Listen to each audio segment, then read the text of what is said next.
voice. We ask the tough questions and demand real answers. Edu Dialogue, this Saturday, 3 p.m. on Voice of the People Television. Hey guys, what's up? How you all doing? They call me Ovisha Nelson One, your number one celebrity host, and you are watching Voice of the People Television, VOP. Stay tuned. Uyi Osarate is my name. I am a friend of the microphone, Voice of the People TV. That name is unique, and the brand is very sweet. I like the packaging, picture qualities, camera qualities, and then of course, the quality of human beings that I see sometimes on your channel. I talk and get paid, and I look forward to being in your studios. Oh yes, you are on to Voice of the People TV, live here in Benin City, the cradle of black civilization. What are you waiting for? Tune in, bro. VOP TV. Now, you have more than a voice.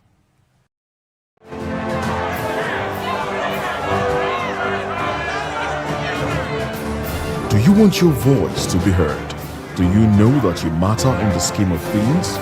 The People's Voice, the show where ordinary citizens take center stage as we discuss the biggest stories that affect you and I.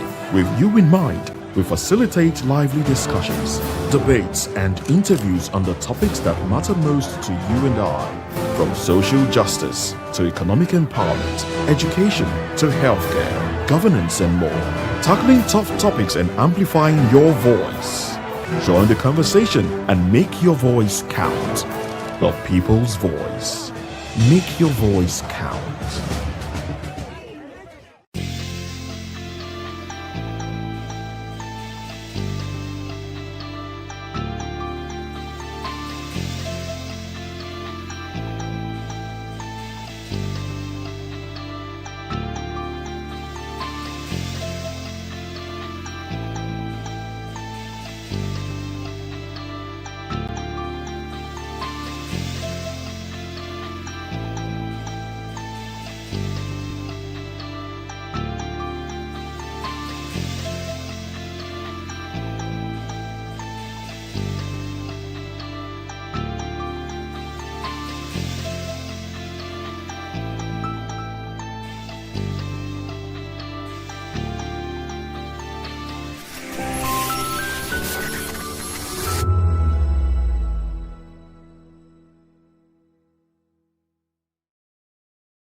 What happens in the hush behind hangar doors? Who signs the papers that gamble with lives? Which truths were grounded before they even ever had wings?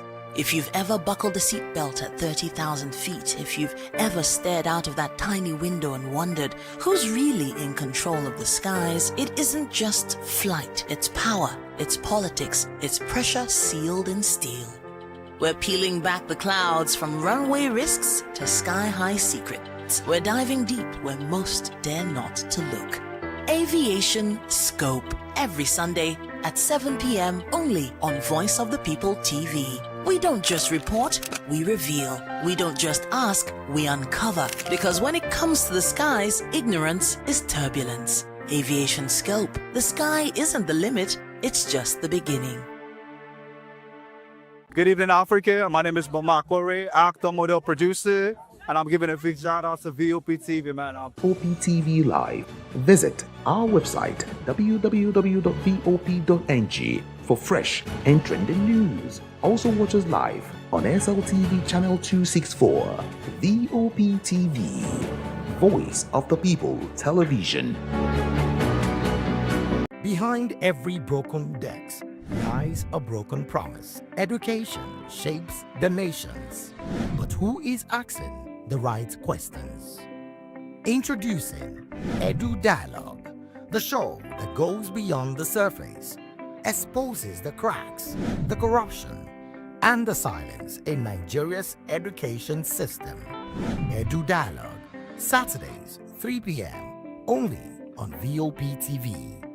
We break the biggest stories, from missing funds to policy failures, we ask the tough questions and demand real answers.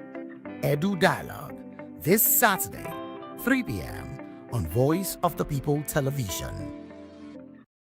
To know the happenings in the maritime sector, join us on the program Maritime Frontiers on VOP TV as we discuss key areas in the maritime sector from aquaculture, maritime transportation, maritime labor regulation, oil and gas exploration, ferry and passenger insurance, marine pollution and prevention, port operations, and lots more. Maritime Frontiers, exploring Nigeria's blue economy.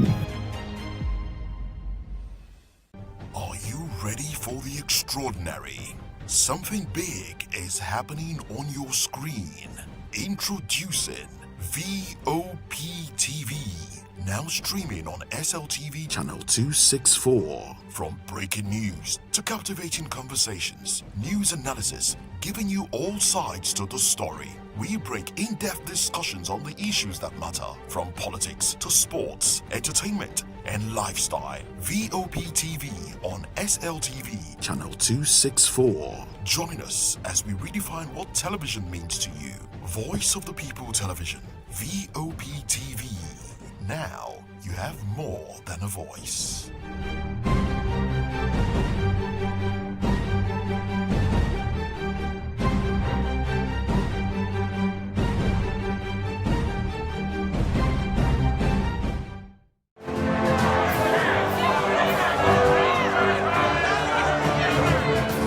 Do you want your voice to be heard? Do you know that you matter in the scheme of things? The People's Voice, the show where ordinary citizens take center stage as we discuss the biggest stories that affect you and I. With you in mind, we facilitate lively discussions, debates, and interviews on the topics that matter most to you and I. From social justice to economic empowerment, education to healthcare, governance, and more. Tackling tough topics and amplifying your voice. Join the conversation and make your voice count. The People's Voice. Make your voice count. The red carpets, awards, the razzmatazz, music, fashion, interviews, and more. Spotlight on Voice of the People Television. Let's feed you with all the juicy stories in the global entertainment space, bringing you the glitz and glamour as it is hot. Stay tuned to Spotlight, 1 p.m. Monday to Friday. Spotlight on VOP TV. Entertainment like never before.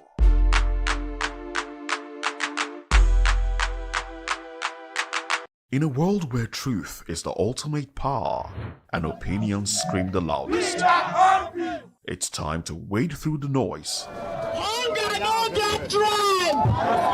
Hunger no get religion! And scan the human interest and trending topics that matter. Stay tuned to The Issues, your plug to the stories making the buzz, from politics to science and technology, social justice, and more. Let's tackle the tough questions and expose the truth. The Issues on Voice of the People Television, Mondays to Fridays, 8 to 9 p.m. The Issues. Don't just react, understand. Hey guys, what's up? How you all doing? They call me Obi'S Nelson One, your number one celebrity host, and you are watching Voice of the People Television, VOP. Stay tuned. Obi'S is my name. I am a friend of the microphone, Voice of the People TV. That name is unique, and the brand is very sweet. I like the packaging, picture qualities, camera qualities, and then of course, the quality of human beings I see sometimes.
Well, good morning and welcome to VOP this morning. I am Moses Humphrey. Now let's take you through the lineup for today.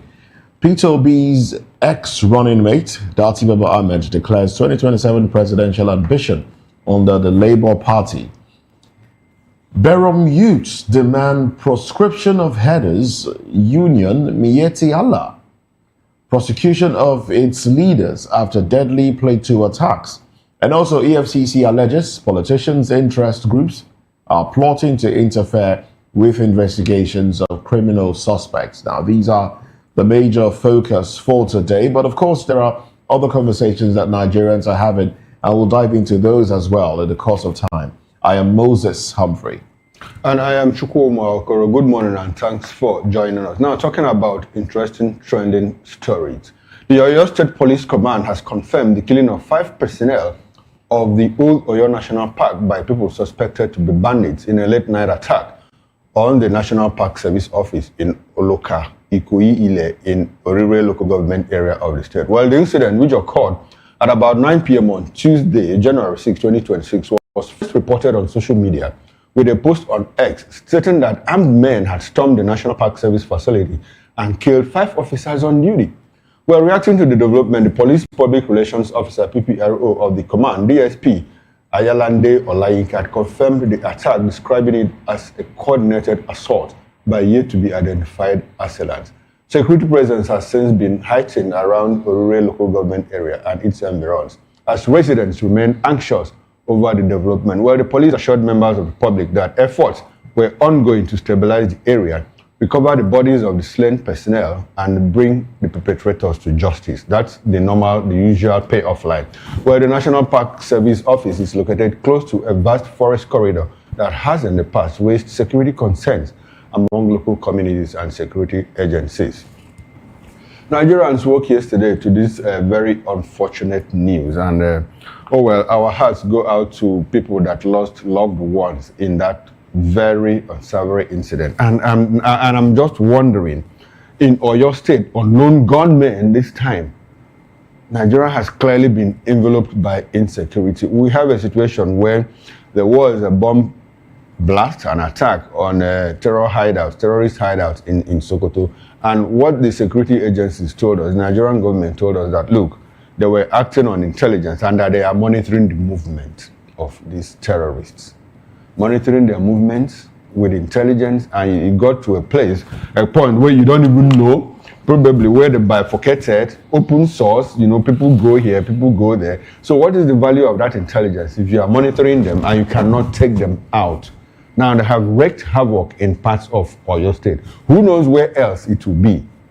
Quite unfortunate. Now it speaks to the larger issue, surrounding the problems of insecurity.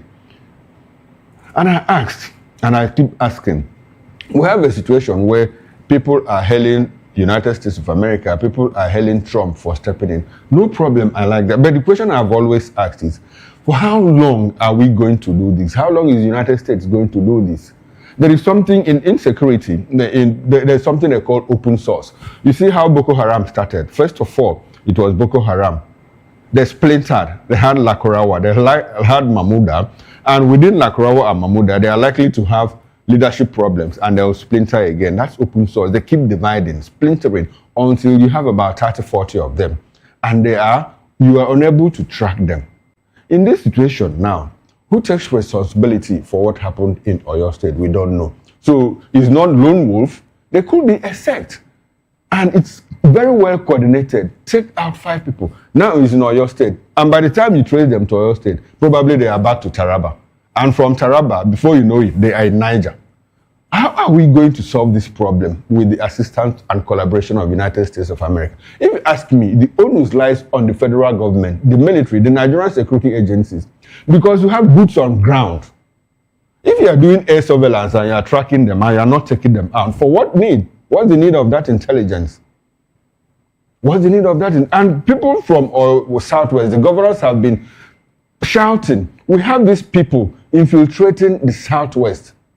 When they were taken out in some parts of the Northwest, they started trickling in, to the Southwest. The governors met, Well, I don't know the outcome of their meeting, but they met, and all of these. We see people, Aboyeka farmers, I hope I got the word right. They have been complaining, over 4,000 of their members killed in cold blood, in farms, in forests, in the southwest. I don't even want to talk about what's going on in parts of Enugu and Ebonyi State. The South is not spared. The entire country is enveloped by insecurity. And we have a government, we have security agencies, we have a new Minister of Defense, we have a new Chief of Defense, we have new Chief of Army Staff, Air Force, and everything. The synergy is simply not there. We had better get these things right. Otherwise, Nigeria will unravel. And if it does, it will be very, very disastrous. There's a lot going on around the world. Even the world now might unravel, as you say it. It might unravel. And a lot is happening. But, you know, China is there throwing threats at America. Some are arguing if that's AI or if that's actual threats. Even though China is, you know, a booming economy, but do they really have what it takes to confront America head on? And some are, you know, a lot is going on the world stage. But back home in Nigeria, our problems are not as big as that of some other countries, but we are dealing with it with kid gloves, unfortunately so. These people, it has become obvious to every Nigerian, even a child born a week ago, that the government, at all levels, are not ready to fight the issue of insecurity in Nigeria for whatever reasons. And, you know, the very hurtful part in all of it is that Nigerians are the ones paying with their lives. The lives of Nigerians are placed on the table, and, you know, politics is being played with it, and people are dying. Now, we've seen the spate of insecurity, banditry, kidnappings, killings, and infiltrating the South. It's gradually eating deep into the South. And when it starts, I mean, very soon it will get to Lagos. And by getting to Lagos, I mean that level. I know we have a bit of skirmishes here and there, but very soon it will be that level if care is not taken. So nobody is safe. Nowhere is safe. Nowhere, really. And what is the government doing? Like my colleague said, you put out information that, okay, we are monitoring these people. And what is the value of that information? No arrests, all right? Even when some other security agency, Amotekun, arrest a large number of them, 39 of them. What was done? We saw them, their backs turned to the cameras, and and then addressing the press that yes, we saw them in the forest. They were running away from the Sokoto bombing, and we arrested them. And then what? Shortly after that, we saw bombings of police station and other insecurity being perpetrated in that very state. Now it's Oyo.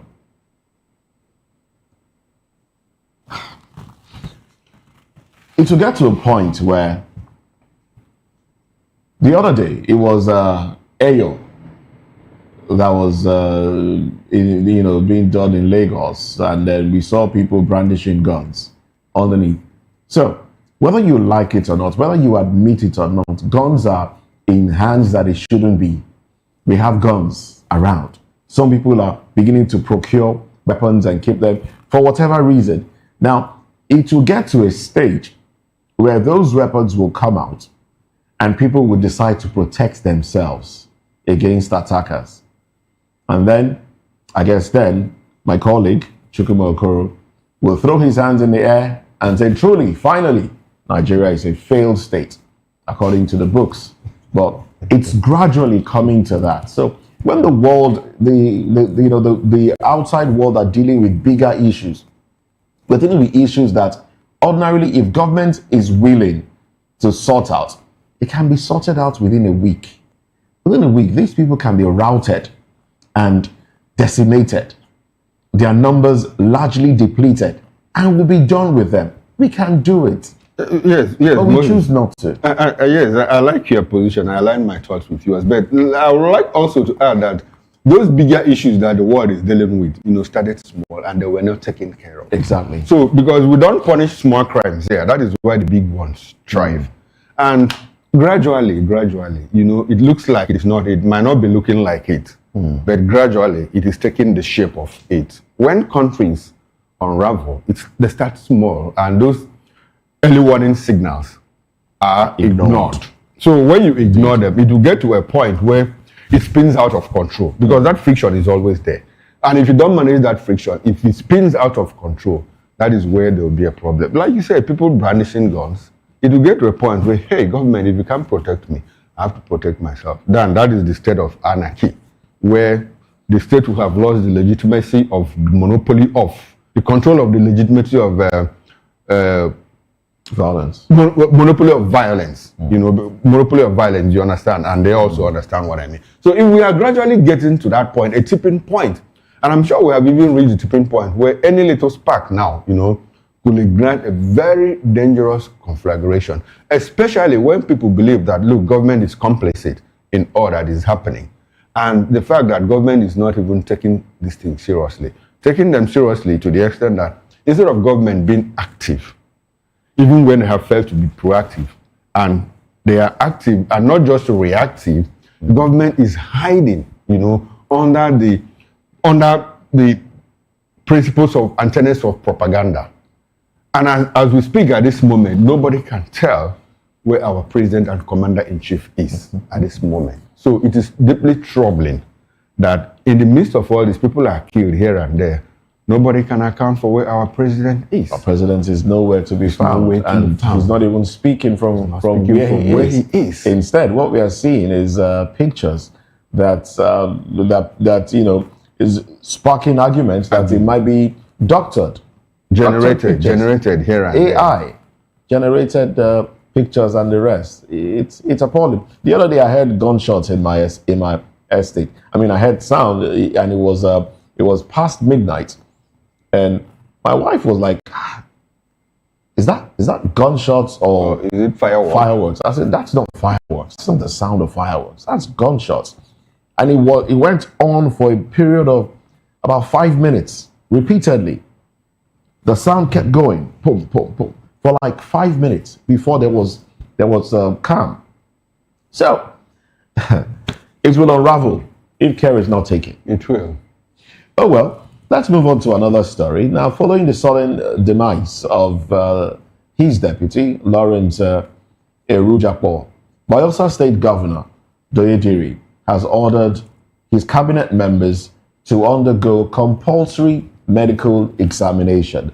Now, the Governor Doyediri, who gave the directive during a cabinet meeting on Wednesday in Yenagoa, directed the commissioners for health, Seyefa Brisibi, to ensure that every member of the State Executive Council underwent the compulsory medical check.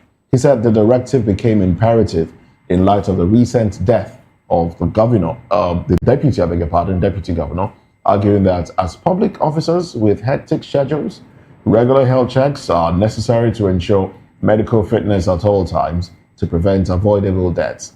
The governor noted that although deaths were inevitable, humans can take preventive measures to enjoy good health and live a longer life. Oh well, this I think is just public posturing. Everybody should undergo health check. I mean, offices organize these things for the staffers. From time to time, you have people come around and check blood pressure, sugar level, and some of these other things, diabetes and, hepatitis, and just encourage this to continue and encourage people to exercise. Now, that's another angle to it. We work like, we are the most hardworking people on earth, but our productiveness declines. We wake up very early in Lagos, for example, where I have lived, for a long time. 5 a.m., 4:30 a.m. The streets are alive. People are running, trying to catch a bus to one location. Basically, go to work. And then late in the evening, from 5 p.m. or 5 p.m., you see people in traffic again finding their way back to their home. It's a cycle. It's more like a rat race. You know, it goes on. And then in the vehicles in the morning, if you board buses, you find people sleeping. So they just run, they get into the buses and they make themselves comfortable and they sleep all the way to their offices, usually from the mainland to the island, with little or no time. And then you get to your office, you're seated, you're working on the computer, you know, and then you're gathering a fat around the waist and you're not active, all of that affect, you know. So offices should ensure that, you know, there should be breaks observed, not just you having lunch on your desk. You should move around, you should exercise. There should be some sort of exercise ground where you do. There are exercises that you can do without, you know, putting on sneakers and all of that. You can actually do movements that will ensure that your muscles are active. So that should be introduced. Government should start by introducing that in the civil service. I understand civil service, they have their own problems. You know, a lot of them come to work to as some say, sell market. They don't come to work to actually work. But exercise and health checks should be encouraged at all levels. All right, at all levels. But well, the governor has said what he has said, and I wish them luck with the implementation of this one. Yes, I wish them luck too. But let me also still commiserate with the family of the deputy governor. And I don't believe in voodoo, I don't believe in charm and all of that. There are certain conspiracy theories around the governor's death. I don't believe in those things. Someone said the governor ported to APC and the deputy remained in PDP, and days after that he slumped in his office and died. Medical condition, it could happen to anybody. That's my position on that. But it doesn't take out the fact that there are under table manipulations about life and all of that. If you believe them, they might actually come to you. Now, that said, the health issue is everybody needs to be healthy. And it's just a response to what Moses said, where that Nigerians work very hard. I think our culture is also what pushes us into that, you know. As Africans, if you leave your community and get to the metropolis, you know, the first thing you have to do is, the first money you make, you go home and build a house. And when after building the house, you need to build one in the city. And after building the one in the city, you need to build another one where you probably correct rent and all of that. And so it makes you get up very early in the morning, you know, you go to work. And for people like us who had to cross 4, 5, 6, 7 states before we got to Lagos, our transport fare is different from those people that came by a nearby state. So if they do 5 times, we need to do 10 times, you know, so that if you pay 5,000 to come and I pay 50,000 to come, I mean, common sense demands that I should work 5 times harder than you. So that is why you see a lot of people. Ordinarily, people should live closer to their workplaces. Yes. If accommodation is such that you can afford it. But they are people building houses in places like, I mean, this is not a jab, this is not a swipe at those that live in Ikorodu. Okay. But we see people building houses in Ikorodu. I mean, they've built a house. Okay. And then they come and rent a house somewhere in Yaba because it's closer to their office. Okay. And they cannot be going from Ikorodu to Yaba every day. You'll grow old. You'll be because what you need to do is collect the rent from Ikorodu. If you turn and pay rent in Yaba State, what kind of life is that? And that is the African thing, you know. You need to build multiple houses, you know, to show that you're a real African. People like Malami have about 57 properties.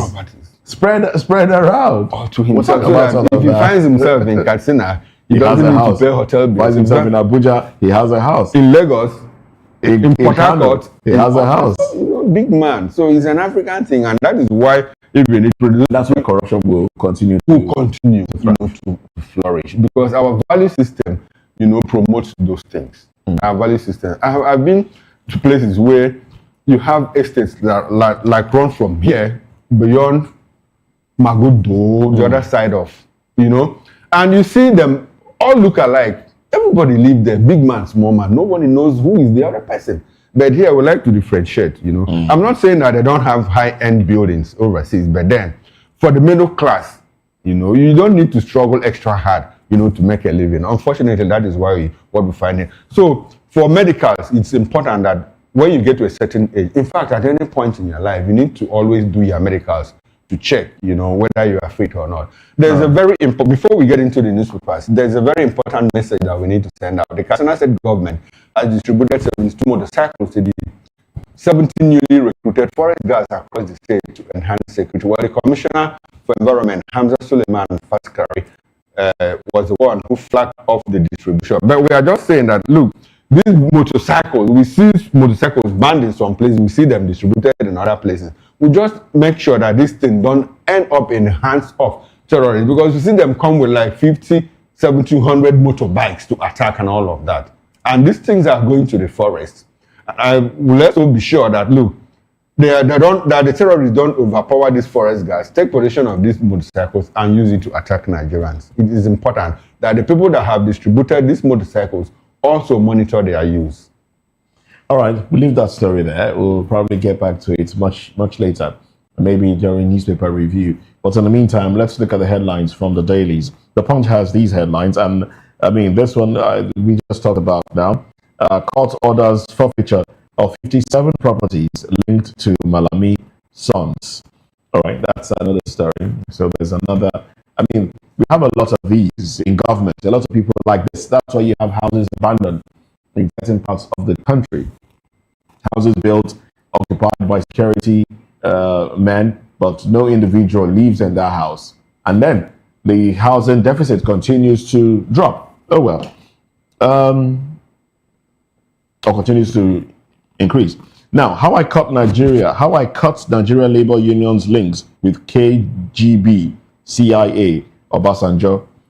Why Abure LP faction is not recognized. INEC. US slams $15,000 visa bond on Nigerians. Others, it's not over. Tax law, 5 trillion naira VAT windfall for states as new formula begins. New tax law tilts VAT revenue towards states. LGs as FG's share drops to 922 billion naira. And then we have display of guns and ammunition and drugs as well, right there, by the police. Togo, Niger, Benin, all Nigeria 25 billion naira for NERC, collection money. Makinde fumes as bandits kill 5 Oyo forest guards. 2027, obedience back Obi as Datti eyes LP ticket. Those are the headlines on the cover page of the Punch newspaper. And from the Nigerian Tribune, court orders interim forfeiture of 57 properties linked to Malami, gets 500 million naira bail. US imposes visa bonds of up to $15,000 on Nigerians, orders. Now the window headlines. Super Eagles boycott training ahead of Algeria match. Analysts forecast stable naira in 2026. Project trading ban of 1,350 naira to $1 to 1,450 naira to $1. Dangote withdraws petition against ex-NMDPRA boss Ahmed from ICPC. What's going on here? Now the big story: bandits attack Oyo National Park, kill 5 forest guards. Makinde calls for calm, says cross-border bandits behind attack. CP deploys security teams in community. 5 farmers killed in Benue. And extension of budget lifespan, not an illegality. That's coming from the budget office. New tax law, stop inflicting pains on Nigerian workers. NLC tells federal government. Says workers were shut out of formulation process. Wants FG to review workers' wages before 2027.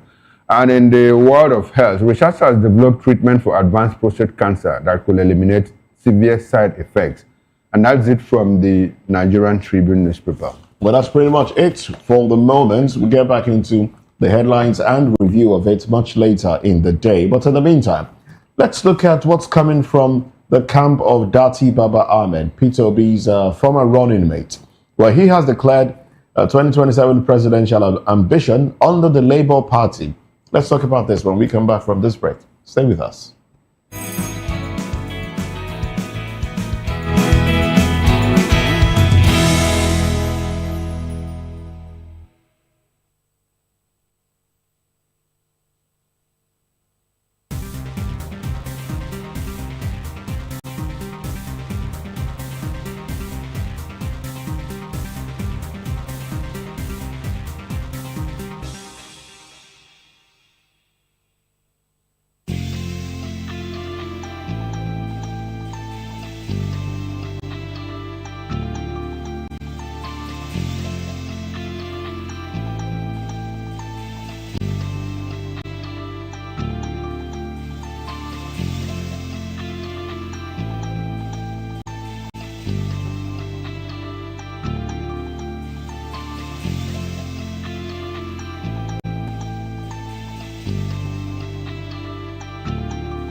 Hey guys, what's up? How you all doing? They call me Obi'S Nelson One, your number one celebrity host, and you are watching Voice of the People Television, VOP. Stay tuned. Obi'S is my name. I am a friend of the microphone, Voice of the People TV. That name is unique, and the brand is very sweet. I like the packaging, picture qualities, camera qualities, and then of course, the quality of human beings that I see sometimes on your channel. I talk and get paid, and I look forward to being your skills. Oh yes, you are on to Voice of the People TV. Live here in Benin City, the cradle of black civilization. What are you waiting for? Tune in, bro. VOP TV. Now, you have more than a voice. Voice of the people, you can hear me now. My name is Patrick Doyle, and I wish that you continue to echo the voices of the people. Big up VOP TV. My name is Ibifa Dokubo. Please keep watching VOP TV. Hi, my name is Kwekumali Ikenda Onyekwena, and I am with the Voice of the People TV. Now, if you're looking for the veritable channel for information, politics, robust discussions, you don't need to go far. VOP has you. VOP will always have you. Thank you. Hi, my name is Patrick Diabwa, aka Ibani Chuka, Amayanabo the Eagle King, and you are watching VOP TV. Stay with us. Obi'S is my name. I am a friend of the microphone. I talk and get paid, and I look forward to being your studios. Voice of the People TV. That name is unique, and the brand is very sweet. I like the packaging, picture qualities, camera qualities, and then of course the quality of human beings that I see sometimes on your channel. I'll be like, well, this TV station will go places. Voice of the People TV. Oh yes, you are on to Voice of the People TV. Live here in Benin City, the cradle of black civilization. What are you waiting for? Tune in, bro. Hey guys, what's up? How you all doing? They call me Obi'S Nelson One, your number one celebrity host, and you are watching Voice of the People Television, VOP. Stay tuned. Good evening, Africa. My name is Mama Kore, actor, model, producer, and I'm giving a big shout out to VOP TV, man. Keep watching. Don't change the dial. Thank you and God bless you. My name is AY, and of course, I represent the voice of the people, and that's why I'm on VOP. AY say so. Hi everyone, it's your girl Miriam Tima from the Real Housewives of Lagos and the Real Housewives Ultimate Girls Trip Africa. Shout out to VOP, the voice of the people. You already know. Stay tuned, keep watching. And don't forget, VOP is the best. Alright, hello, it's a boy that's shaking the man fine back with Melanie Poppy Black Skin Boy. This is VOP TV. If you're not watching VOP, I don't know why you're watching. Maybe you're watching your weight. Bye. Hello, beautiful people. This is Wale Ojo, and you're watching VOP, Voice of the People. Hi, guys. You already know who it is. This is New Energy. Flyers boy ever live. Keep watching VOP TV. Thank you. Hi, people. Jenny Albano here. Guys, please keep watching Voice of the People. From the views on the street, we go to bed empty hunger, to the blaring horns of a hustling city. The loudest voices of the common man got a medium to be heard. This particular administration, they were coming unprepared. It's not a bad thing to renovate the president's lodge. Through top-notch programming, unbiased reportage of news, sports, business, entertainment, and cultural documentaries, Voice of the People 90.3 FM became a symbol for 21st century media. And now, a new baby is born. Voice of the People Television, VOP TV, youthful, full of vigor and penchant for excellence in the continent's media space, exposing the wrongs, applauding the rights, dissecting the news without fear or favor, through factual and accurate stories and contents. Corruption kills three things that makes a society. Representing the interests of the people and giving them a voice. Voice of the People TV is here to stay towards building a fair society. VOP TV, Voice of the People Television, truly a voice for the people.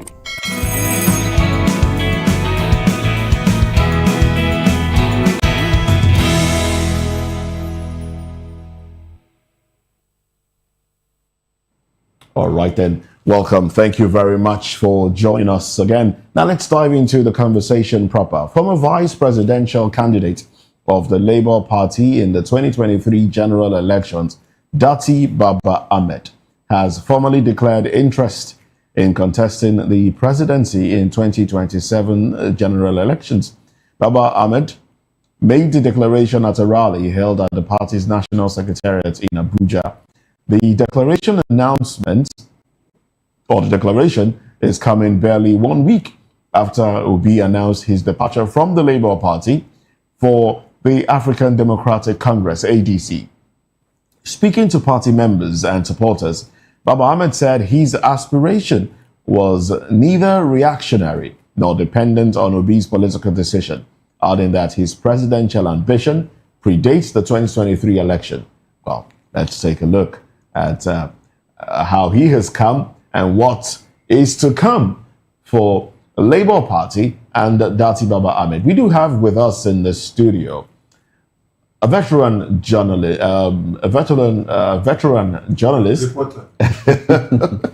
I saw that one coming. That was why. Well, we have Daily Fanuel with us in the studio. Good to have you. Good morning. We're also being joined by Adams Atta Esquire. Is a legal practitioner, chartered human resource practitioner, and well, he joins us live in the studio. Thank you very much. Good to have you. Yes, good morning. Good morning Thank to you you for having me.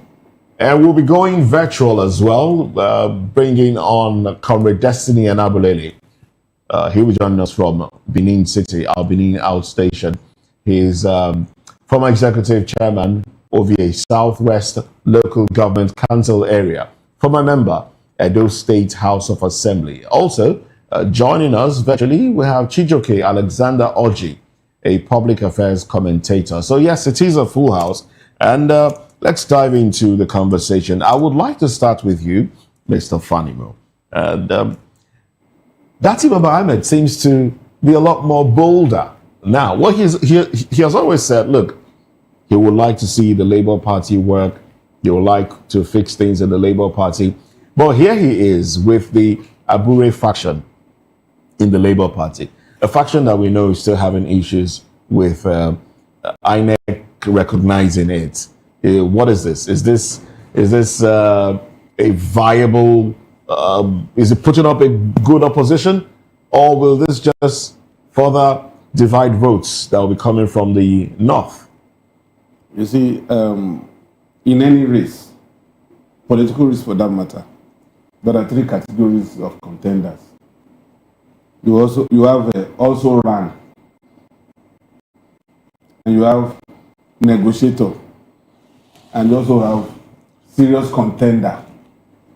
Now, the also run is just for the optics, for them to know that, look, those are the ones that will pick a party, which I don't even consider a party, a platform, just to announce himself that so that it can be part of his CV, that I was also a presidential candidate at one time. But is that what we need at this Just time? wait. Then let me explain this. Then the negotiator is the one that places himself as an aspirant, knowing fully well that he doesn't have what it takes to become a candidate of that party. But so much that he will make so much noise, so that when the party wins the election, the candidate that emerges that wins that election will consider him for either ministerial or commissionership appointment or board appointment. Then you also have the serious contender.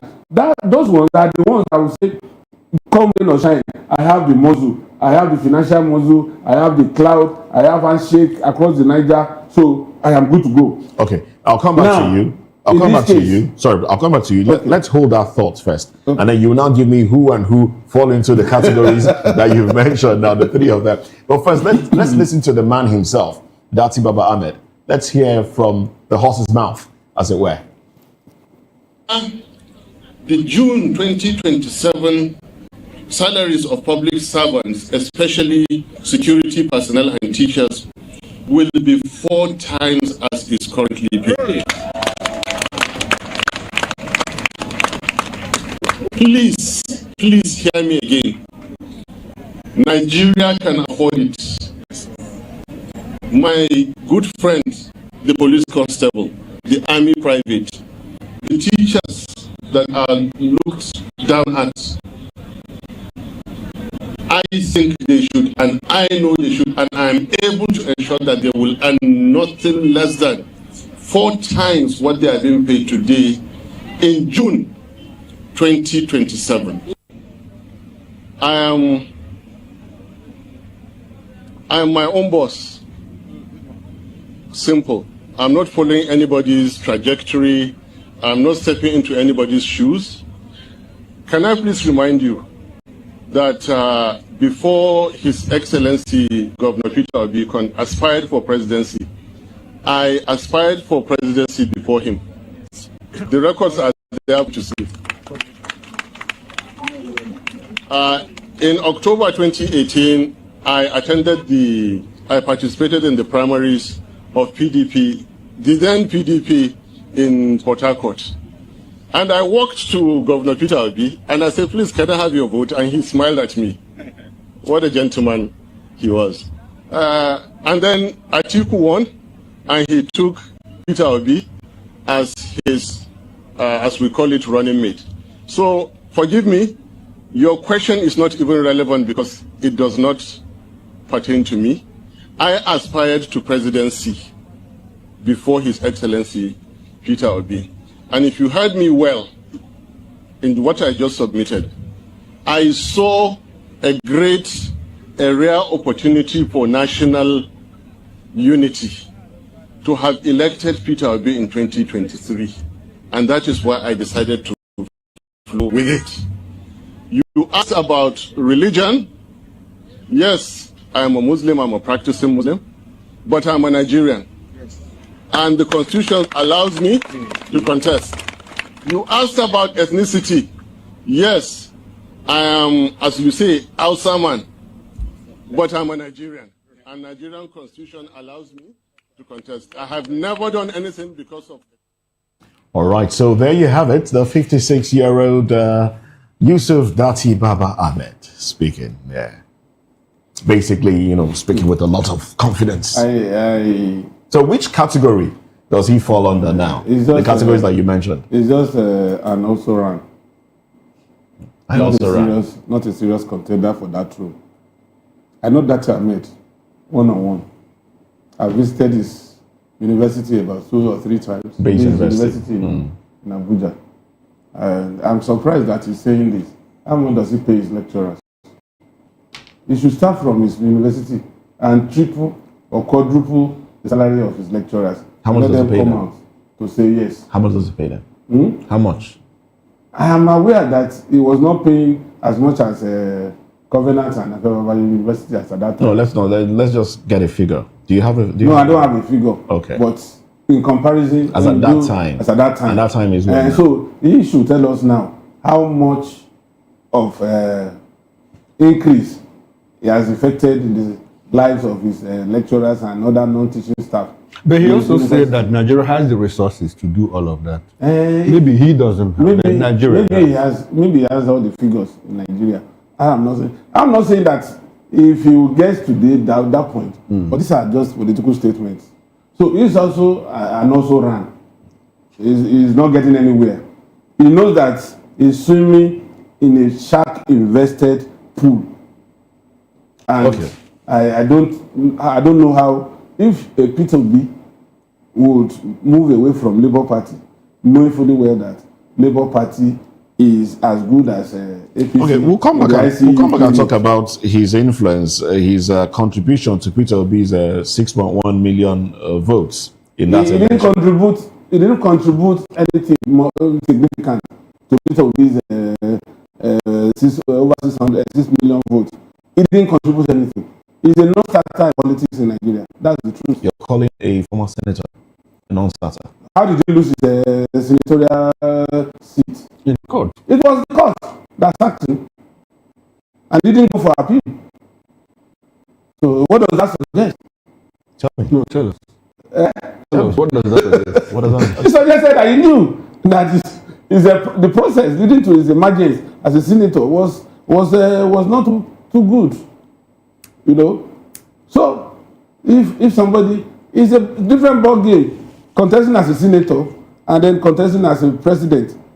For anybody to contest as president of this country today with a heavily monetized environment, you can't be banding 50 billion. And I think there's a lot to talk about, around Datti Ahmed. Let's bring Barrister Atta into the conversation. Now, Barrister Atta, if you watch the video, you listen to Datti Baba-Ahmed, when he was talking about Peter Obi, they come across as someone who is angry that probably he was abandoned.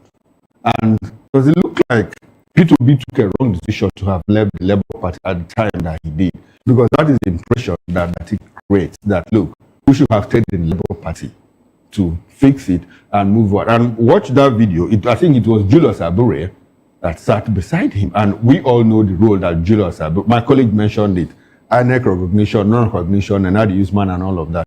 Was it wise for Peter Obi to have left? Two questions in one. Well, I think Peter Obi, this is a bigger opportunity for him to have exhibited that he can carry the party. He ought not to have abandoned the party at this time. As a reasonable person, because even ADC that Peter Obi joined a few days ago, I'm reliably told that there's no proper arrangement for him. As we are speaking now, there are issues up and down as to who is the flag bearer of ADC. So you can't abandon a house that you have built for some time and then you go to where you don't. Well, yes, you have to stay back. That's the beauty about politics. If you look at the antecedents, you will see that to collapse on you. You will see that Peter Obi. I say it with due respect to all his supporters out there, but it's important that we bring it to the public domain. You see that the political prostitution and job cutting from one party over the years is common with Peter Obi. Have you considered the fact Peter Obi and Alhaji Atiku Abubakar, they have left about Have you considered the fact that running under a party that is divided, factionalized at the time, with the umpire, INEC, undecided as to which one is the actual faction of the party, winning elections under that party might even render the win null and void? I agree with you. That is a law. There are different factions in all the parties now. If you go to ADC, there are different factions. No, there are within a reasonable time, you will see that it will play out. There are some other people there. You are prophesying. There are some people there who are challenging the competency of David Mark leadership. So it doesn't matter of time. And with time, it's the same people that abandon PDP, the same people that abandon Labour Party that are there. Conflict of interest will spark up very coalition. soon. They form the coalition. Yes, I agree with you. But my point is that there is no proper concession among the key parties. Peter Obi is now saying that he's not going to contest as the vice president thereabout, and that he wants to be the flag bearer of that party. Whereas there are some other people that are there. His boss, as often referred to, because anytime he sees Alhaji Atiku Abubakar, he always refers to him as leader. He's still there. So are you thinking that they will give him the flag, they will give him the tickets under that party? It's not going to be easy for him. So he ought, for me, I think it's a bigger time for him to stay back. Labour Party is a brand already. All you need to do, you come back home, you reconcile your differences. Labour Party is a brand, and when did it become a brand? It's when Peter Obi joined them. He himself is the maker of that party. You don't abandon where you have made. All you need to do as a leader, you come back home and then you see how you can reconcile your differences. Where you are going to, there are a lot of big issues in that party, ADC. Let me say this openly. So it's not a clear coast atmosphere. You must know, at least you know where you're coming from, but you don't know where you're going to. All right, let's go to Benin, where we have Comrade Destiny and Abulele. Comrade, good morning to you. Welcome to the conversation. Now, what are your thoughts on this statement, the position of Datti Baba-Ahmed? And of course, I do understand that you've been following the conversation so far. Is this what does this portend for Labour Party as they approach 2027 elections? Yeah, Mr. Moses, my brothers there at the studio, Happy New Year. Happy New Year to you. Same here. Yeah, I want to say, you see, there are many of Wiki around the polity. I align totally with what Mr. Fanimo, if I'm right, I guess I'm right, what he said. You see, we must learn to call a spade, and it's never a guiding fork. At this point in time, let's put politics aside. As a Nigerian and someone that is concerned about what is happening in our security, in our economy, in our family lives, we must come together with one voice, with a formidable and a viable opposition to be able to confront the monster head on. But what you see, I don't know whether they now allow their interests to becloud their cognitive reasoning by way of be there for the people. At any rate, why do we go into politics? Primarily, I must be very frank. Yes, interest is there. Primarily, it is to uplift the life and the living of the people. Primarily. Yeah, the interest is there. I understand. People say the interest comes first. But for some of us that have one time or the other embraced or perhaps worked in NGO, we understand that passion in everything you want to do, passion. If I understand you clearly, you're saying that Datti Baba-Ahmed has passion? No, I'm going somewhere. Please, let's get there fast. Yes. See, what I'm saying now is this, that he's allowing his interest to becloud the collective, interest of the people. We all know the common enemy. And the common What do you think the collective interest of the people is? The collective interest of the people is to give Nigerians a better life, to make a Nigeria as an entity a better place for all of us. To unseat the APC, you mean? Sorry? To remove the APC? That is one. And not just to remove the APC, but removing the APC, would that better the life of the average Nigerian? Because when the APC, when they were coming, they were saddled with the mind to remove PDP without knowing what to do afterwards. That's why we are in this conundrum. They don't know what to do. They are confused, as my governor in Edo State. Okay. With utmost humility, they are very confused. Comrade Destiny. For us as a people. Comrade Destiny. Yes, sir. Good morning once again. Good morning, sir. Now, do you think that Peter Obi took a proper decision to have left Labour Party at the time that he did, based on what Datti Baba-Ahmed had said? Look, he shouldn't have left. What do you think? You see, Mr. Oko, let me quickly say this. I think that was a fantastic move and a fantastic choice, because as we speak, the majority of the opposition party in Nigeria, Bible, whether you take it or leave it. The only party, as we speak very just, and that will seem to be on the path of viability, is the ADC. So for me, for someone that truly want to help his fellow, countrymen or women, is to look for a viable platform to, to align with and see how we can, rescue Nigeria from this conundrum. And for me, I applaud him totally for aligning with ADC. Okay. Now, comrade, we are talking about, who gets the presidential ticket of the ADC. Do you think that without consensus, like they sit back, a caucus, and sit back and said, okay, all of us are going to support Mr. A or Mr. B or Mr. C. Do you think that in the absence of a consensus, that Peter Obi will get into a primaries with Atiku Abubakar, Rotimi Amechi, and clearly win the ticket? Is there a possibility it could happen? I want you to factor in everything that goes around primary elections in Nigeria. Is there a possibility it could happen? I can say yes and no, because you can't to be seen to be jumping the gun. We must allow the party, as we speak very just now, the persons at the helm of affairs of ADC, the likes of, with utmost humility, with respect, David Mark. These are persons that some of us seem to be. They've been there from the very beginning of this dispensation. When I said this is from 1999, and they've been consistent. And for me, for us, we have been clamoring that there is need for ADC, PDP, SDP, Labour to form a formidable alliance or coalition, whichever name, to come together, having it in mind that they are not just only, exiting this present government, but to come up with a solution that will better the average Nigerian. So for me, I will say yes and no.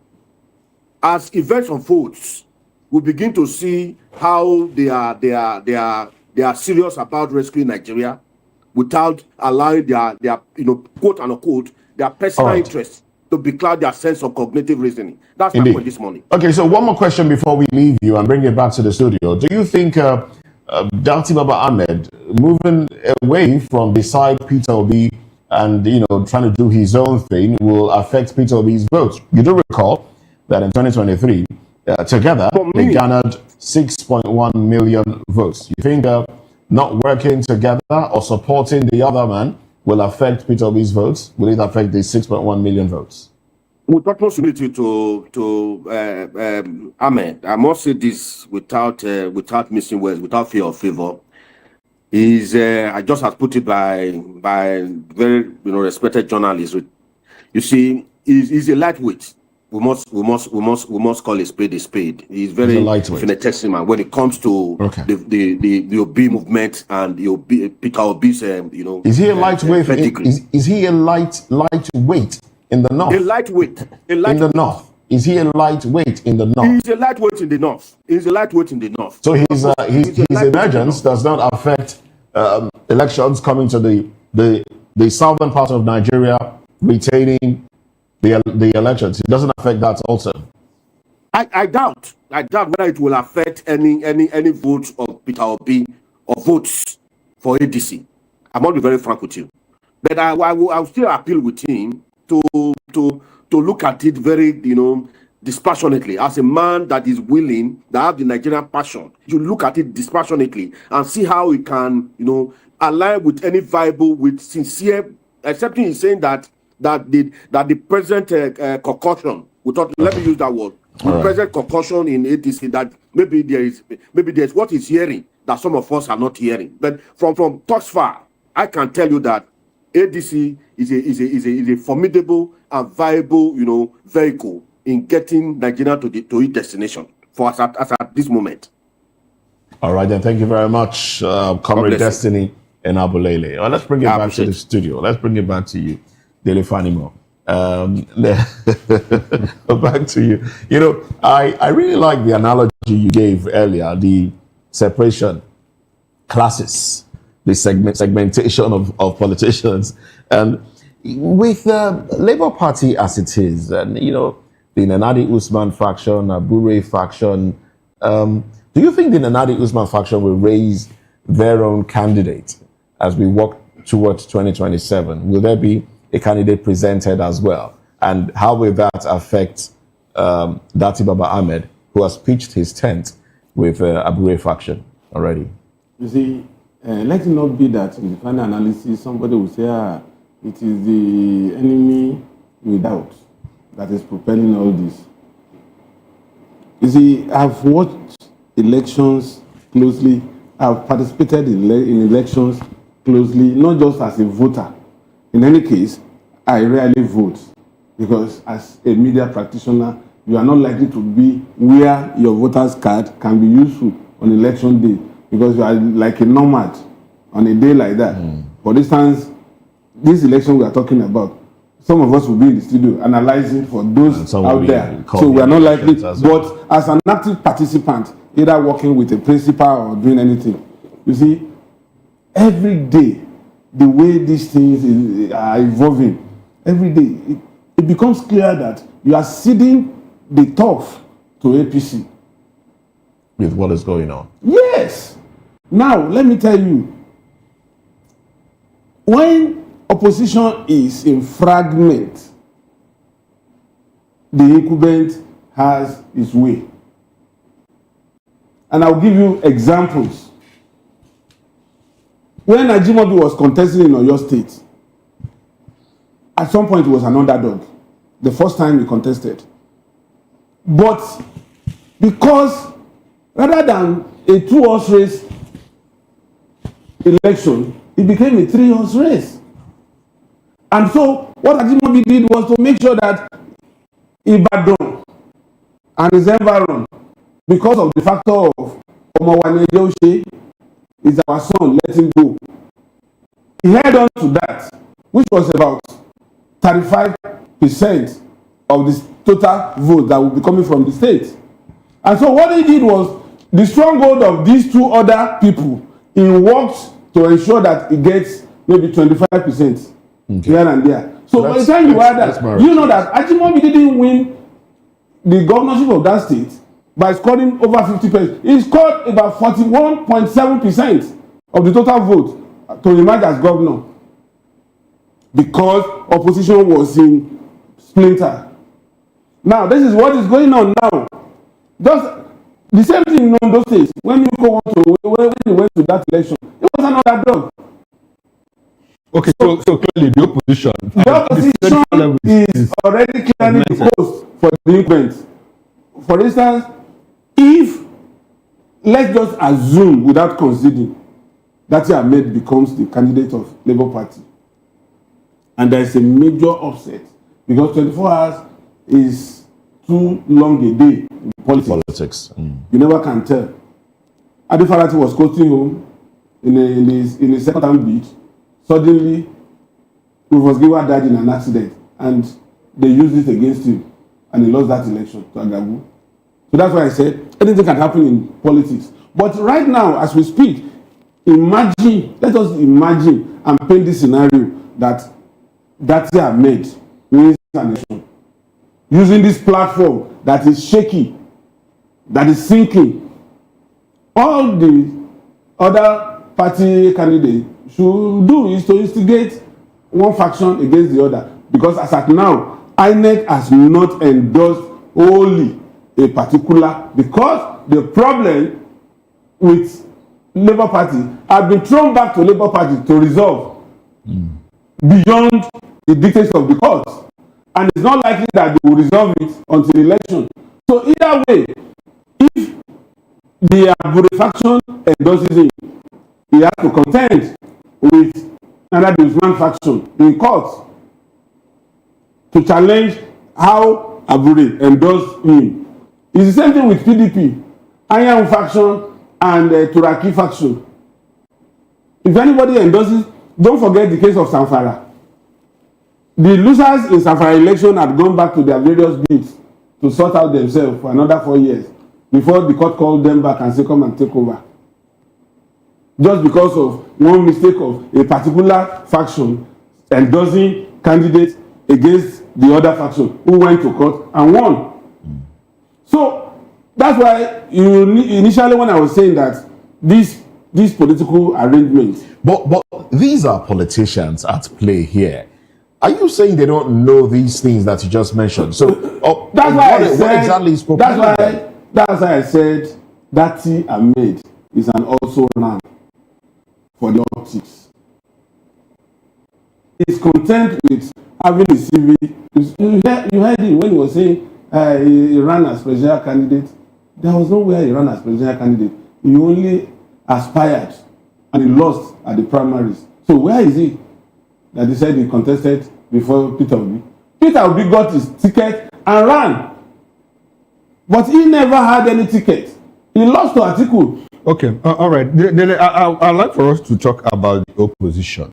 You know, the opposition now. Let's start with what is going on in the Labour Party. The Labour Party, everybody understands what gave them that momentum. Was the obedience Peter Obi. Now, Peter Obi has yanked off that obedient movement and is dumping it in ADC. Yes. Now, we all know, let me not say we all know, Nigerians believe or think that the PDP is dead. And that even if it's not dead, it's in ICU. It's in ICU. Okay. So if they feel there is enough blood in the blood. Okay, now if they feel a presidential candidate that is not strong enough, maybe a feeble one in 2027, and people discover that people still apologists and loyalists of PDP discover that look, this person is actually not going anywhere. Now you have the obedient movement, you have a chunk of the PDP all in opposition, and they dump all of this in ADC. No matter who emerges, either P2B, Atiku, or Rotimi Amechi, we have flipped the coin. What do you think will be, how will it play out in 2027 between the ruling party and the opposition? Let me start by saying that it's not going to happen. You're very sure? Yes, okay. I'm very sure. But in case something happens and there is this thought that brings together this fragmented opposition. So one thing that would assail them is the fact that interests vary in this coalition, supposed coalition that can happen. Interests vary.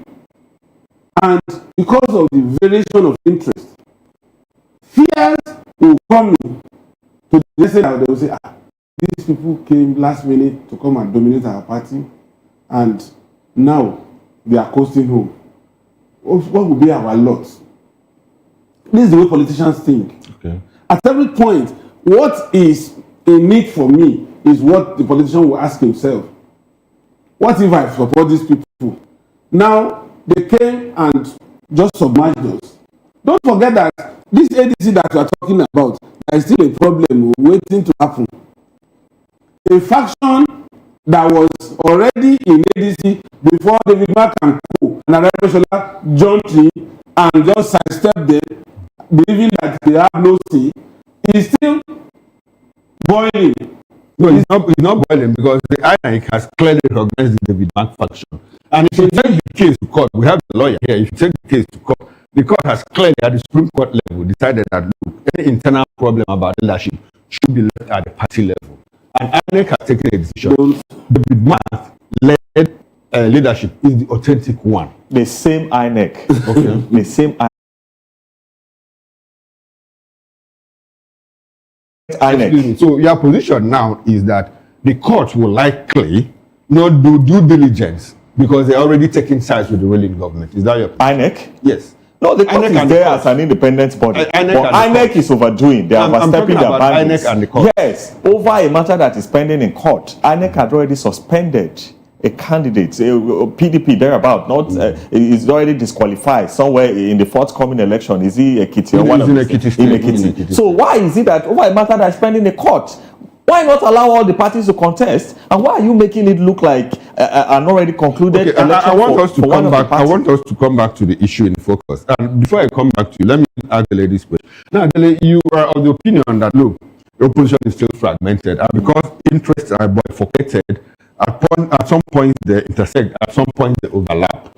And so because of that, it won't be possible, or it might be a near impossibility for them to agree finally to merge as an opposition and take out a formidable one. Now, what if they agree? You also tell me several times that 24 hours is a long time for change in politics. What if they're able to say, okay, let's get to the table first. When we get the table, we'll now start dividing the seats. If it happens, what will happen to the ruling party? I've not seen any scenario in my years of interacting with politicians. And all of that. So he can't even summon a meeting of the Labour Party. Recall that Bola Ahmed, the current president, when he was national leader of the APC, and people asked him, you were a national leader and you couldn't even do enough, to advise the APC and all of that in terms of governance. You know what he said? Recall what he said. He said, as it was just nomenclature, it was tutelar.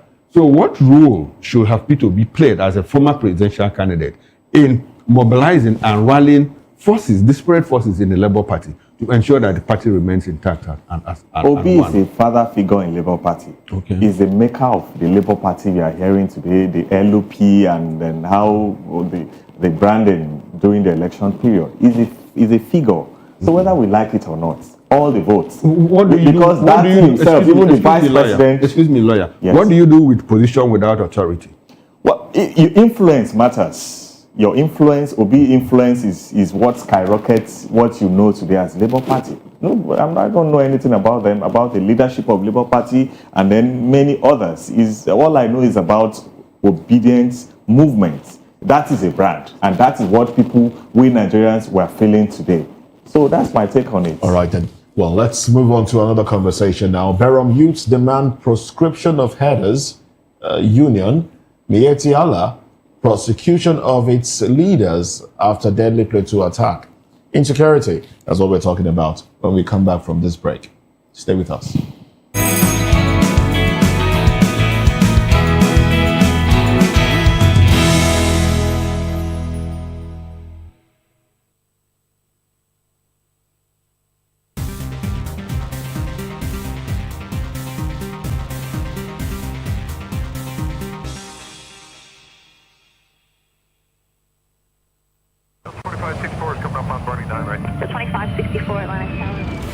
What happens in the hush behind hangar doors? Who signs the papers that gamble with lives? Which truths were grounded before they even ever had wings?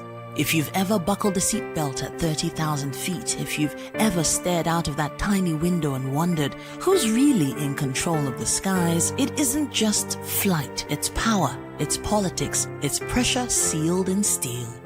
We're peeling back the clouds from runway risks to sky-high secrets. We're diving deep where most dare not to look. Aviation Scope, every Sunday at 7 p.m. only on Voice of the People TV. We don't just report, we reveal. We don't just ask, we uncover. Because when it comes to the skies, ignorance is turbulence. Aviation Scope, the sky isn't the limit, it's just the beginning.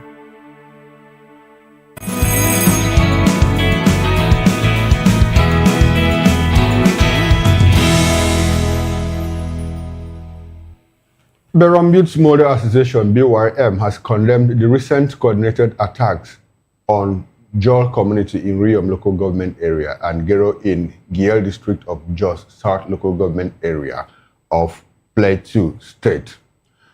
Well, the government, they have condemned the attack, describing them as acts of sustained terror against indigenous communities.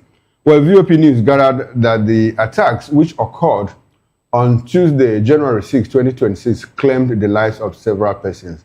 The BYM leader, Delop Solomon Wantri, described the killings as a grim reminder of the sustained and systematic terror being unleashed on indigenous communities of Plateau State. In a press statement signed by the association's National Publicity Secretary, Ruang Tengwang, the group accused the Mieti Allah Cattle Breeders Association of Nigeria, MAGBAN, of complicity in the violence, where the association faulted the group's chairman for what it described as a false claim that Berom terrorists attacked Fulani persons. According to the statement, the attacks also resulted in widespread economic losses, with armed headers allegedly destroying dry season farmlands in Kwi community. The Berom Youth Group demanded the immediate proscription of MAGBAN and called for the arrest, investigation, and prosecution of its leadership. The association further demanded the immediate compensation for the families of those killed and affected farmers, as well as the deployment of adequate security personnel to protect vulnerable communities across the state. We still have our gentlemen here in the studio, Mr. Dele Fanimo and Barrister Adams attack. Barrister, let me come to you. And virtually, we still have Comrade Destiny Enabelele, who joined us from Benin Outstation. Barrister, we have a situation where we have associations, like Magban, Cattle Herders Association, and they have their members wielding assault rifles like AK-47. We even see these members of this association recruited into some kind of government-funded groups to fight insecurity, besides our security agencies. And they are running riot in some parts of the country. Yet, we find it difficult, or the federal government finds it difficult, to proscribe these associations and call them and give them the actual nomenclature that they have, which is terrorists. It's difficult for us to do that. But we see people that are waving flags in parts of the southwest, in parts of the southeast, in parts of the Niger Delta, and these people are quickly proscribed by the government. How does that fit into the larger context of our intentionality in fighting insecurity as a government and as a people? I want to start by saying that the government is not serious about solving the issue of insecurity in our dear nation. And I say all this with all sign of respect to the system. Over the years, we have seen year in and year out, festive period, this and that. You can see what happened in the far north recently, where Americans have to intervene. You see the heat in Sokoto is not even in most of the states that we often see them on the media. So the facts that came out and then we saw is the fact that Sokoto is a base for most of the attack in the far north around that region. But I don't want to delve into that. Let me narrow down to the topic, the point you've raised. Okay. The government is not serious about solving the issue of insecurity in their country because the system is benefiting from it. Nemo dat quod non habet. You can't give out what you don't have. And that's the fact. Most of our leaders, they are not experienced in solving the insecurity situation all over the Federation. That's number one. And then number two, the fact that the government is benefiting from that. The third one is that, according to one of the philosophers or a former president thereabout, he said, once an insurgency exceeds 48 hours, you should know that your president, the government is in, the government is aware. So what is happening today in the far north and all other parts of the Federation, the government is aware of it. When you say that the government is benefiting from it, can you appreciate? Okay, let me give a very practical situation. You see that at any point that you see that there's any hit, there's any bomb blast in the north, there are government officials or individuals like you and I who are branded NGOs, and these NGOs will write to international community. International community will release funds to them. That's number one. And then number two, release funds to them to cater for the affected victims and all those things. They are feeding from it on a fat note. And then number two, the fact that governments, a lot of money is being budgeted year in and year out for insecurity in the Federation. What is it that money is going to the states, money is being disbursed at the federal level, and then to private hands, private companies and everything? Where is the money going to? Is it that we don't have enough weapon to fight all these people within? These are enemies within, in the system. So for me, for each life that is being affected at all time, I put the burden on the government. Because the primary responsibility of the government is to protect life and properties. So you are not just there as a mere cosmetics and then you are being paid on a daily basis and you are not concerned about the life. Life and property is of importance. The provisions of the Constitution is clear. Okay. All right. Now government should take the responsibility for the failure of the system. The failure of the system. Let's bring Dele into this conversation. Then I want us to bring into focus what happened on Tuesday in Oyo State, where 5 workers of the Oyo National Park were murdered in cold blood. People just went there. Up until this moment, they are still characterized and classified as unknown gunmen. Went into the park, opened fire, and at last count, 5 people already dead. Now, what do we see? Abokoya Farmer Association has always complained that farmers are being killed in parts of the southwest. Oyo southwest governors have been meeting in all of this. Why is it difficult? I go back to that question for the federal government to say, look, Mieti Allah, you are banned as an association. Why is it difficult for the government to do that?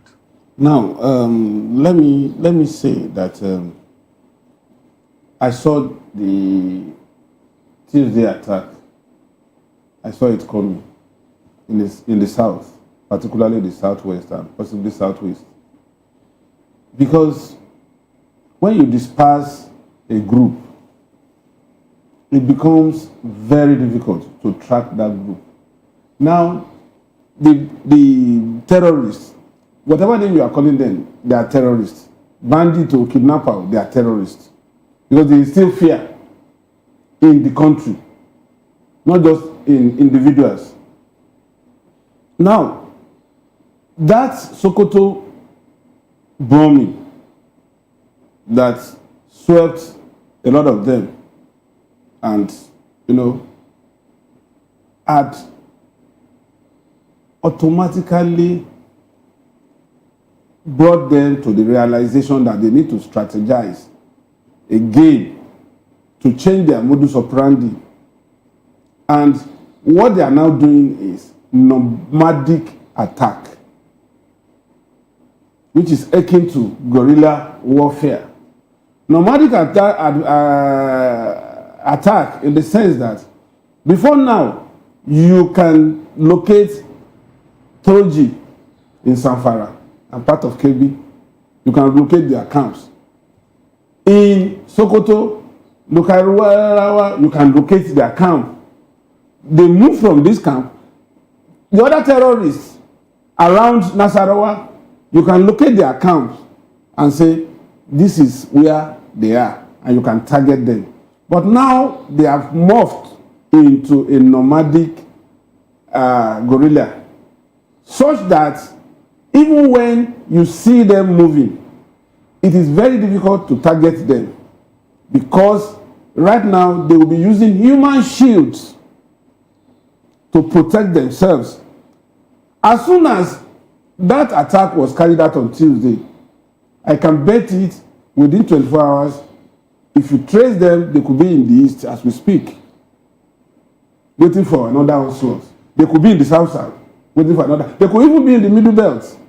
So they are not going to be static again. Okay. So the fact that they are no longer static, it means you have to, as much as possible, activate superior intel and apply the necessary technological know-how using the drones and the satellite images to track these people and stop them in their track.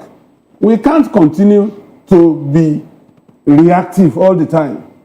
We have to be proactive. Okay. It's even more attack them. They activate the militant part of them. Attack them.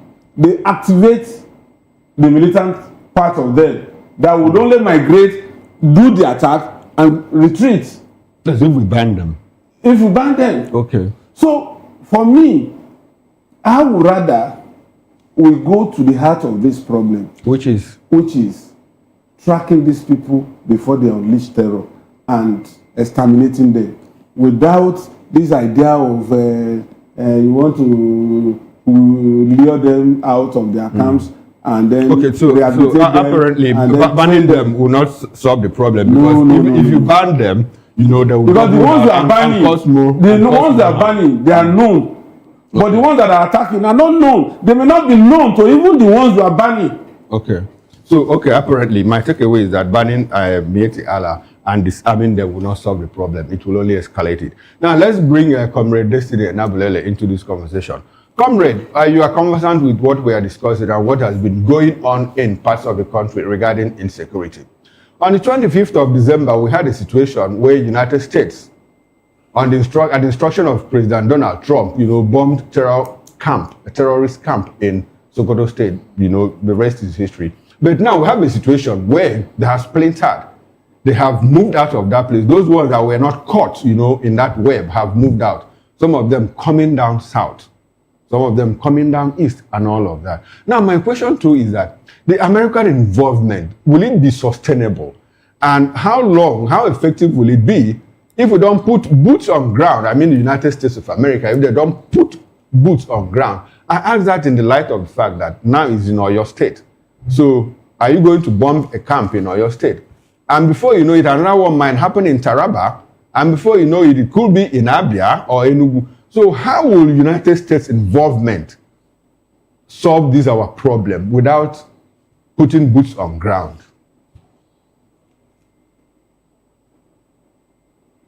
Can you hear me? Okay. Unfortunately, we've lost a connection with Destiny and Abulele. So we'll come back to the studio. Now, Barrister, you asked the question. Please, can you help us make sense of that? Yes. America's involvement without boots on ground. Because American coming in at this time, we need to be careful. More importantly, that before the last strike in their country, there have been series of statements that they are coming to interfere with our internal sovereignty, series this and that. But we can see what happened in one of the countries where Americans have to set in to their aid recently.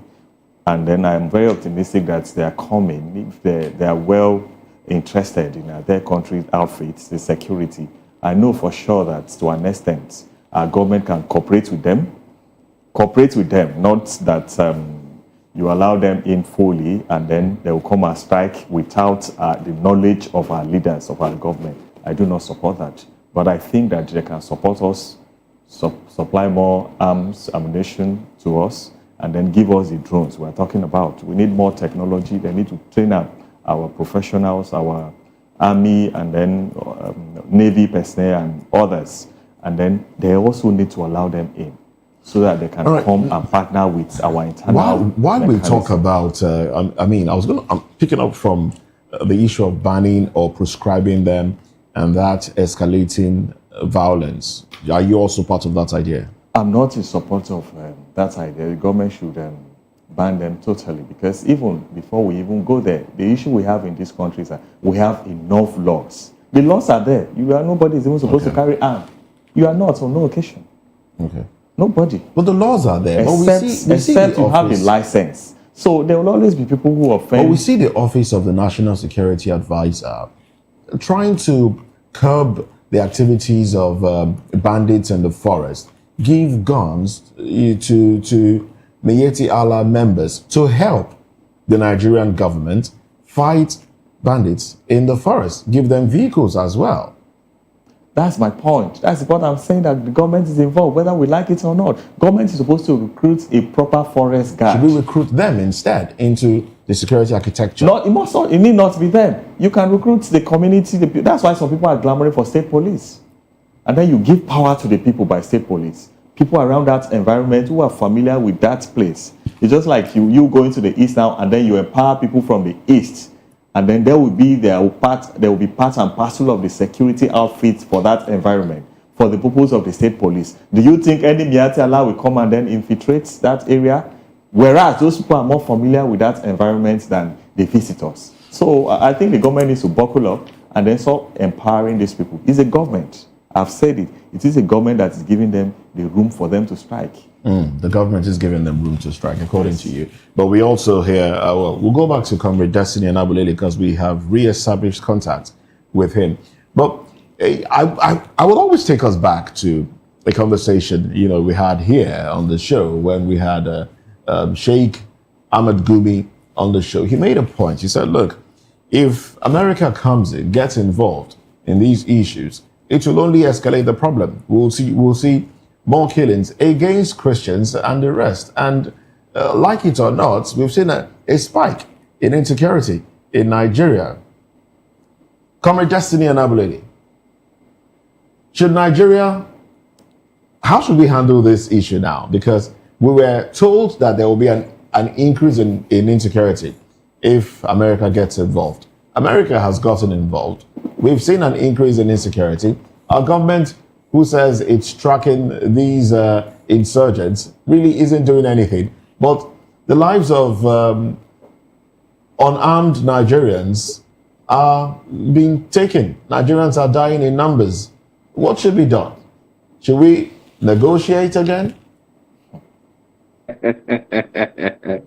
Mr. Moses, it is laughable, just as one of the speakers said, that the issue of collaborating, foreign machinery collaborating with our local security formations are very germane. But let me say this. You and I know that all our security formations, I use the word all, without any I don't know how to put it. They are all compromised in the sense that they are no longer, in tune, or they are no longer in love with their mandate or constitutional duty. Rather, they are in bed with money, and they are not. Majority of them, the hierarchy, they are now becoming contractors.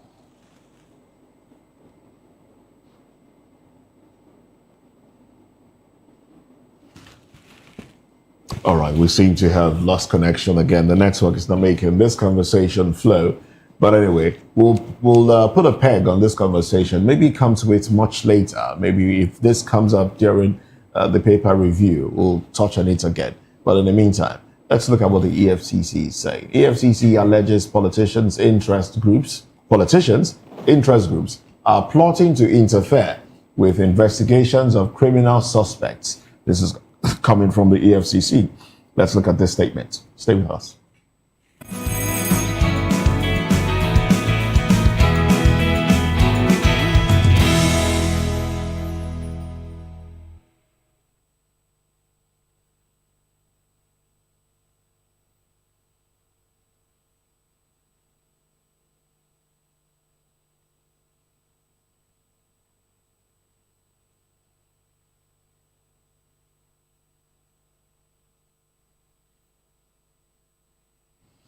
Well, the Economic and Financial Crimes Commission, EFCC, has raised the alarm over alleged attempts by Nigerian politicians and interest groups to interfere in its investigations and prosecutions of criminal suspects.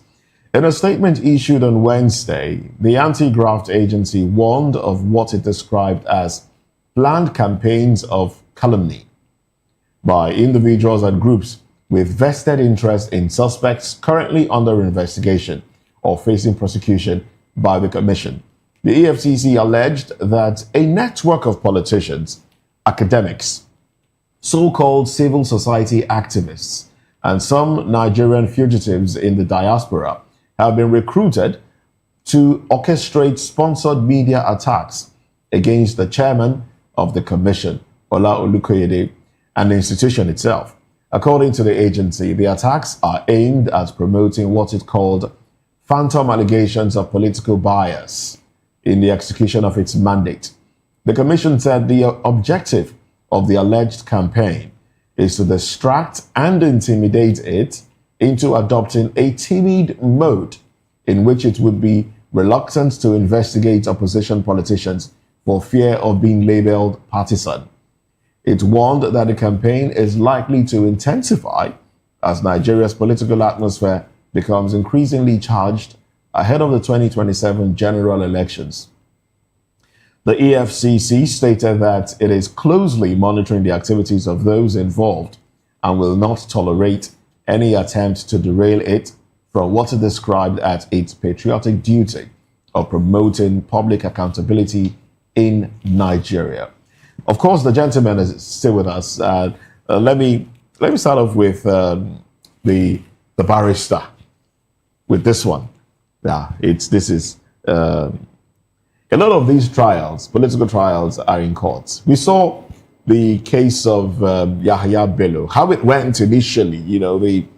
The media attention, the involvement of the governor, who of course has immunity, and the chairman of EFCC spitting fire. Look, if Yahya Bello doesn't go to trial, if it doesn't prosecute him and get all the monies back, he will resign. We saw all of that. But now we are hearing that Yahya Bello is, looking to contest for a senatorial seat, get into the Senate while trial is going on. The coalition have come together, and campaigns will start full swing in a few months. I think by March or April, campaigns will go into full swing. And there are fears. There's also, let me just bring this to your knowledge in case you haven't heard of it, what they call ADP for VIPs. Have you heard about it? You can read out the full... Oh, yes. ADP for VIPs is an acronym which basically means arrest, detain, prosecute, for very important personalities. I think we talked about it. Yes, we did. Yes, we did. Which is said to be, yes, which is said to be a task force created after the opposition.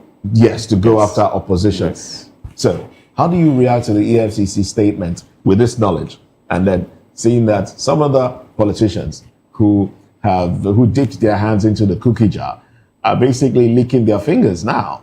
And then some of the politicians, there are fears that the government will use state powers to go after opposition. Is this the EFCC saying, look, we are going to do this, don't come out, we are warning you ahead of time? Or what do you make of this? I don't know what the stand that EFCC is taking right now, because it's like... What does it seem like to you? That it's openly clear that EFCC is now working with the what is it called, the current administration. And that is why you see that most of, what is it called? EFCC is now after most of the ministers that worked under the previous administration, the immediate president. You see they are after Malami. Very soon you see them after, what is it called, Rauf Aregbesola. Is just a man in prison that is walking on the street. That's how I see him. It's just like how Putin described one of his friend as a dead man alive. That's how I see the likes of Rotimi Amechi. Even Ngige is still in the same depth right now. He's been prosecuted by EFCC recently. Just that we are not hearing more about that case again. And most of the ministers that worked under Buhari, they are being prosecuted.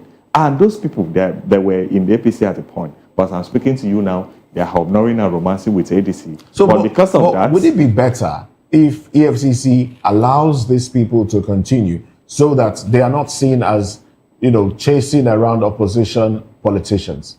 Would that make you feel any better? My grievance is the fact that they are forum shopping. You don't forum shop. If you look at the provisions of Section 308 of the Constitution, the immunity is exclusively reserved for the president and the governor. Every other person, whether you are a sitting minister, whether you are a former governor. So the constitution is clear. It's not there for mere cosmetics. It must be followed.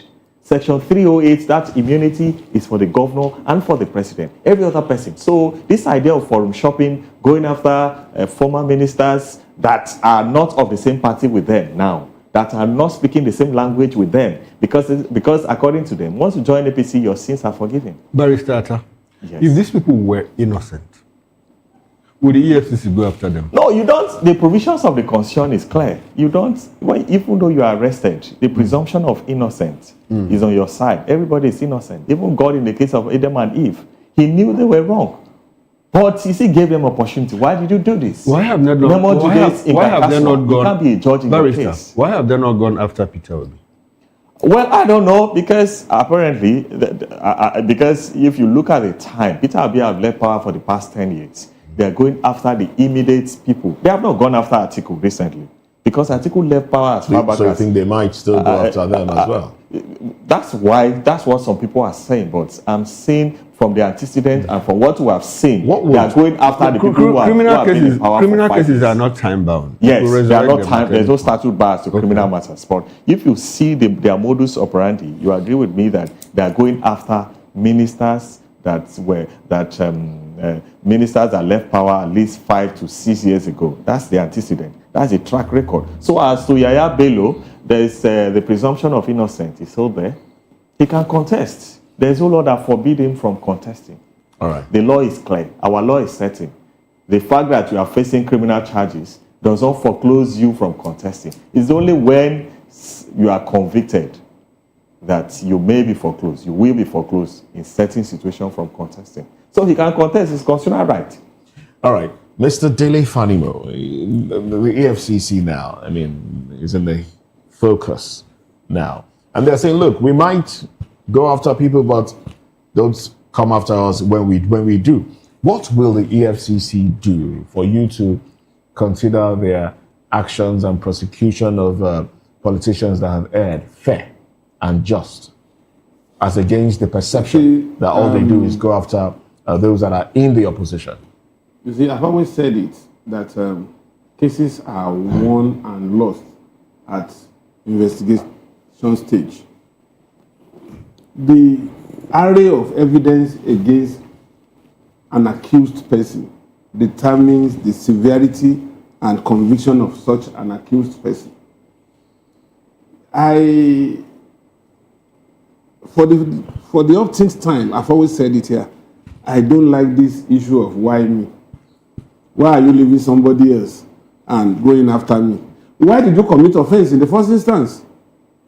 If you knew that you are close to the fire, why must you rub yourself or douse yourself with gasoline? So this idea of they are fighting opposition, they are using this against opposition. There are some people in opposition. We have just mentioned one now. And if there is anybody that is primed to be dealt with by the ruling government, it's Peter Obi. But because there is nothing against him, they couldn't go after him. You think they would not have investigated him before now? The problem would have investigated him. You see, EFCC should do due diligence in prosecution. Is there nothing against Atiku by your assessment? Well, Atiku has never been convicted. He's still in the realm of rumor. We have not seen trial. We have not seen trial that is inconclusive. But those rumors carry tales no matter of how mismanagement. big, he is a lawyer, he will say it. No matter how big a suspicion is, it does not assail for conviction unless it is proven. Yes. But can't those rumors instigate some sort of trial? EFCC relies on petition. If you are very strong about it, there was a time a special purpose vehicle allegation was made against Atiku. But it was in the realm of public domain, but there was no petition. So let somebody who is intentional, who knows that he has a case. If the EFCC goes after him now, would you conclude that, okay, now somebody has petitioned the EFCC? If somebody has petitioned and he has a prima facie case against Atiku, he can be arrested. Barrister, because he doesn't have any immunity. Can the Attorney General of the Federation initiate a petition and a prosecution against Atiku Abubakar? Yes, the Attorney General of the Federation is the chief custodian of our legal system. He can prosecute, he can investigate, he can authorize, he can petition, he can do and undo as far as our legal system is concerned. Okay, so now back to the question that Moses asked. Why do you think that they have not done it against that? I cannot preempt. Why do you think? Because we have seen that and heard from the mouthpiece of the person that worked with Alhaji Atiku Abubakar, his boss. And the man you read Obasanjo's book and then you see a particular page or a particular chapter is dedicated to his experience with Atiku and all those things. They have to reconcile their differences at a point and all those things. But you agree with me that those allegations, whether we like it or not, whether they are prosecuted or not, they affected his integrity and then affected his, his political career up till date. Some people don't seem to agree with him up till date. When you mention his name, the first thing that will come, the first impression that will spark up is that criminal or this and that and everything. So it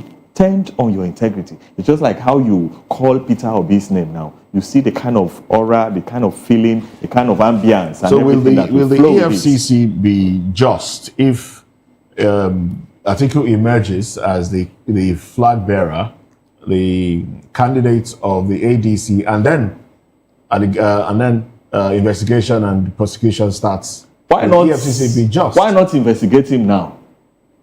That he had not even Maybe they are gathering evidence. It's not a ticket. No, it's more than the crime. When Atiku was in power, let me say this openly that Atiku is not holding any state to ransom. I want to say this with due respect. He's not holding any state to ransom. Just like how you see some leaders, former governors, there will be that they want to be a godfather to a sitting governor.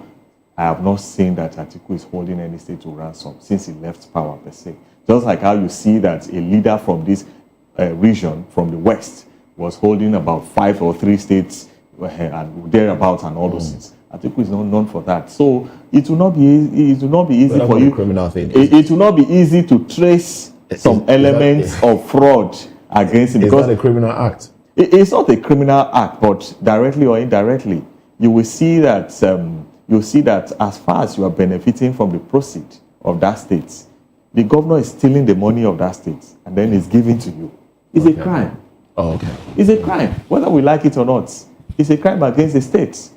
where you act as the godfather, and then for each appointments, approvals, the governor So will in essence, what you're saying is President Bola Ahmed Tinubu can be prosecuted for that crime of conniving with governors to take monies from. If you from look the at state. my statement, I did not mention the name of Mr. President.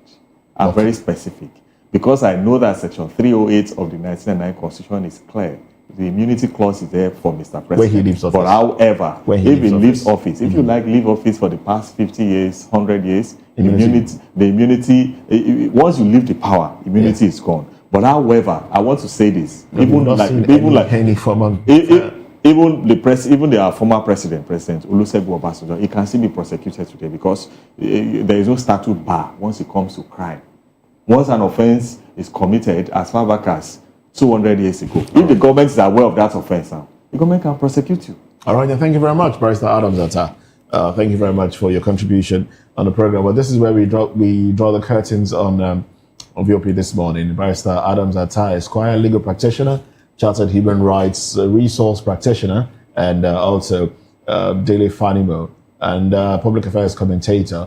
And we've also been speaking with Comrade Destiny and Abuleli. Unfortunately, the network did not allow us to conclude our conversation with him. Thank you very much, gentlemen. That's it on VOP this morning. At 10 o'clock, newspaper review comes on the air. We'll be looking at the papers at that time. I am Moses Humphrey, wishing you a beautiful day. Join us again at 10.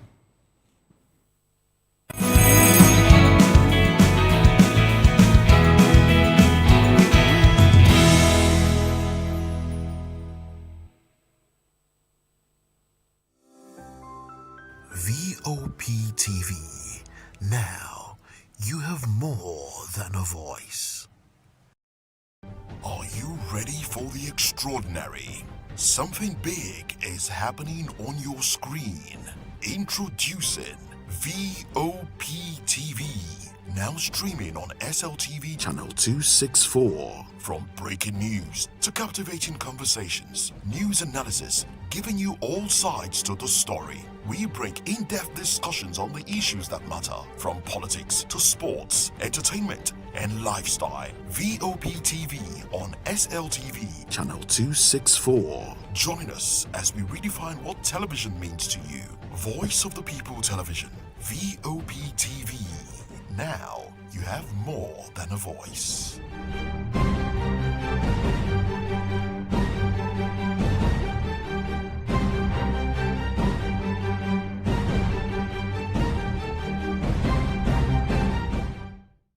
We encourage you to click on the like button and subscribe to our YouTube channel. We are Voice of the People TV. Also